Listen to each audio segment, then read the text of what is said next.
नमस्कार साथीहरु, टेक्निकल सन्देप च्यानलमा हजुरलाई स्वागत छ र म सन्देप मल्ल। सो गाइज, भिभोले चाहिँ आफ्नो दुईवटा स्मार्टफोन भिभो V21 5G र भिभो Y1s लाई चाहिँ नेपाली बजारमा लन्च गरिसकेको छ।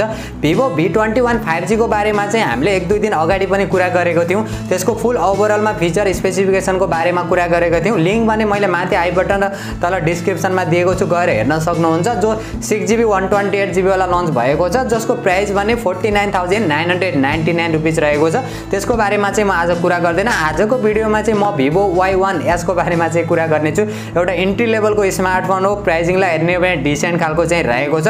सो आज यसैको बारेमा के फिचर स्पेसिफिकेसन रहेका छन् र हाम्रो नेपाली बजारमा के कति प्राइसमा लन्च भएको छ सम्पूर्ण जानकारी दिनेछु र भिडियो अन्तिमसम्म हेरेर जानकारी लिनु होला। र त्योभन्दा पहिला चाहिँ यदि आजको भिडियो मन परे भिडियोलाई लाइक गरेर तलपट्टि देख्न सक्नुहुन्छ रातो बटन, त्यसलाई थिचेर च्यानल सब्स्क्राइब गर्नु होला र साथमा रहेको नोटिफिकेसन बेल आइकनलाई दबाएर अल नोटिफिकेसनलाई पनि अन गर्नु होला, ताकि मैले जति पनि नयाँ भिडियो अपलोड गर्छु सबैभन्दा पहिला नोटिफिकेसन हजुरलाई मिल्ने छ।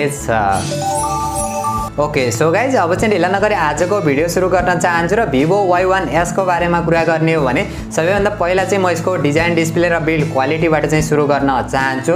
6.22 इन्चको HD plus IPS LCD display देख्न मिल्छ। यसको अगाडिपट्टिको डिजाइन चाहिँ ग्लासले गरिएको छ, पछाडिपट्टिको डिजाइन चाहिँ प्लास्टिकले गरिएको छ। ओभरअलमा हेर्ने हो भने, प्राइसिङलाई हेर्ने हो भने यसको ओभरअल डिजाइन, डिस्प्ले र बिल्ड क्वालिटी चाहिँ डिसेन्ट खालको चाहिँ रहेको छ भने अपरेटिङ सिस्टमको कुरा गर्ने हो भने एन्ड्रोइड 10 देख्न सकिन्छ। फुन्टस OS 10.5 का साथ एन्ड्रोइड एक्सपिरियन्स पनि हामीले डिसेन्ट खालकै मान्न सकिन्छ। प्रोसेसरको बारेमा कुरा गर्ने हो भने प्रोसेसर चाहिँ अलिकति राम्रो चाहिँ मान्न सकिन्छ। प्राइसिङलाई हेर्ने हो भने जो मिडियाटेकको Helio P35 SoC chipset processor चाहिँ देख्न मिल्छ। 12 नैनोमिटर फेब्रिकेसनमा बनेको छ।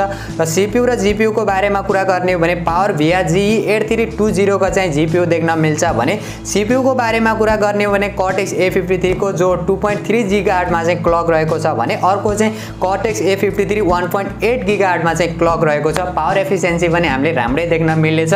ओभरअलमा हेर्ने हो भने, प्राइसिङलाई हेर्ने हो भने राम्रै गेमिङ पर्फर्मेन्स चाहिँ हामीले यसमा देख्न मिल्नेछ। र क्यामेराको बारेमा कुरा गर्ने हो भने चाहिँ यसको हामीले एउटा मात्र क्यामेरा देख्न मिल्छ पछाडिपट्टि। एकदमै कमालको कुरा भन्ने कि के भन्ने, अहिलेको टाइममा आएर कमसेकम दुईटा क्यामेरा दिएको भए चाहिँ राम्रो चाहिँ मान्न सकिन्थ्यो। यसको पछाडिपट्टिको क्यामेरा चाहिँ 13 मेगापिक्सल र अगाडिपट्टिको क्यामेरा चाहिँ हामीले 5 मेगापिक्सलको देख्न मिल्छ। तर भिडियोग्राफीका लागि चाहिँ एकदमै राम्रो रहेको छ। यो प्राइस सेगमेन्टमा हामीले अगाडि पछाडिबाट भने 1080 पिक्सलको चाहिँ भिडियो रेकर्ड गर्न सकिन्छ।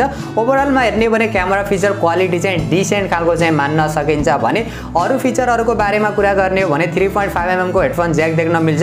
यहाँनिर चाहिँ एउटा डिसअपोइन्ट कुरा भनेको यसमा हामीले फिङ्गरप्रिन्ट सेन्सर चाहिँ देख्न मिल्दैन। यो चाहिँ कति पनि चित्त बुझेन। कमसेकम यसको रियर माउन्टेड फिङ्गरप्रिन्ट सेन्सर दिएको भए चाहिँ अलिकति दामी चाहिँ मान्न सकिन्थ्यो। यसमा फेस अनलक सेन्सर चाहिँ देख्न मिल्छ। अरू सेन्सरहरूको बारेमा कुरा गर्ने हो भने प्रोक्सिमिटी सेन्सर देख्न मिल्छ। ओभरअलमा अरू सानातिना फिचरहरू मजाले देख्न मिल्छ। र ब्याट्रीको बारेमा कुरा गर्ने हो भने 4000 mAh को ब्याट्री देख्न सकिन्छ। तर चार्जरलाई लिएर भने अहिले कुनै कन्फर्म चाहिँ गरेको छैन कति वाटको भनेर कहीँ पनि मेन्सन गरेको छैन। मलाई जहाँसम्म लाग्छ 10 वाटको चार्जर चाहिँ हामीले देख्न मिल्छ होला। माइक्रो USB पोर्ट देख्न मिल्छ। यहाँनिर पनि यो कुरा पनि मलाई चित्त बुझेन। USB Type-C पोर्ट दिएको भए चाहिँ अलिकति बेटर फिल चाहिँ हुन्थ्यो। र भेरिएन्टको बारेमा कुरा गर्ने हो भने चाहिँ एउटा मात्र भेरिएन्टमा लन्च भएको छ जो 2GB प्लस 32GB। र प्राइसको बारेमा कुरा गर्ने हो भने 12,999 रुपैयाँमा चाहिँ नेपाली बजारमा लन्च भएको छ। अलिकति ओभर प्राइस हो यसको ओभरअल फिचर स्पेसिफिकेसनलाई हेर्ने हो भने।